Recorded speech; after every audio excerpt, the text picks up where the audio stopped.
Salut, c'est la Lorraine insolite. C'est ici, un peu au milieu de nulle part, que se trouve le seul centre de formation de démineurs civils en France. Exceptionnellement, nous allons pouvoir assister à des exercices qui sont réalisés quasiment dans des conditions réelles.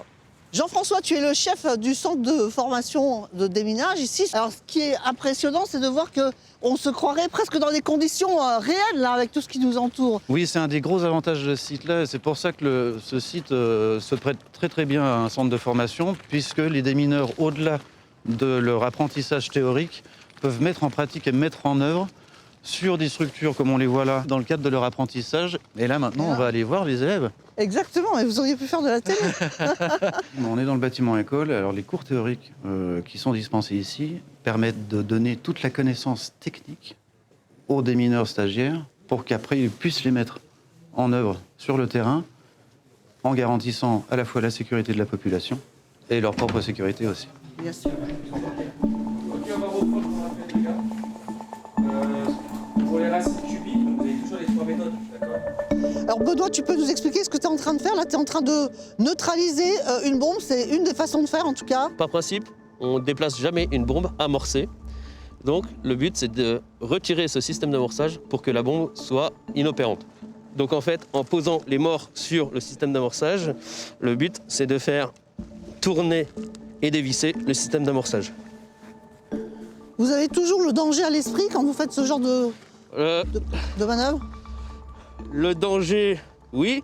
La sécurité surtout. Votre métier, c'est un peu une passion quand même? On est sur des choses qui sont pas routinières.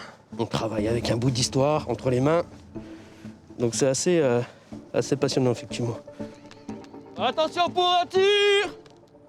3, 2, 1... Les démineurs de la sécurité civile sont issus des rangs de la police nationale.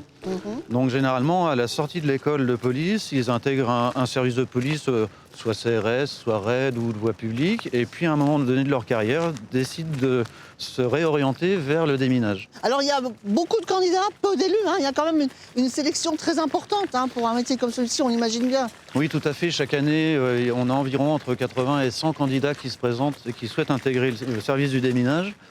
Et on en retient entre 12 et 20. Tu peux nous expliquer un petit peu comment ça se passe sur le terrain?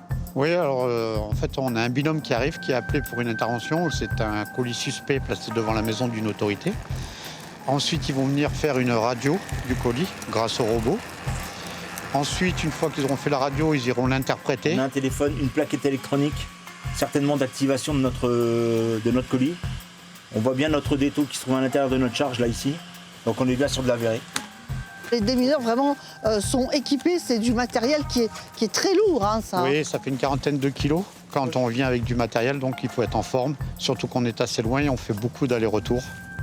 Aujourd'hui, on les amène sur l'utilisation d'un canon à eau pour disloquer la charge. Attention pour un tir! 3, 2, 1... Alors, au quotidien, c'est quoi réellement le travail d'un démineur aujourd'hui? Le démineur, il est constamment sur le terrain en intervention.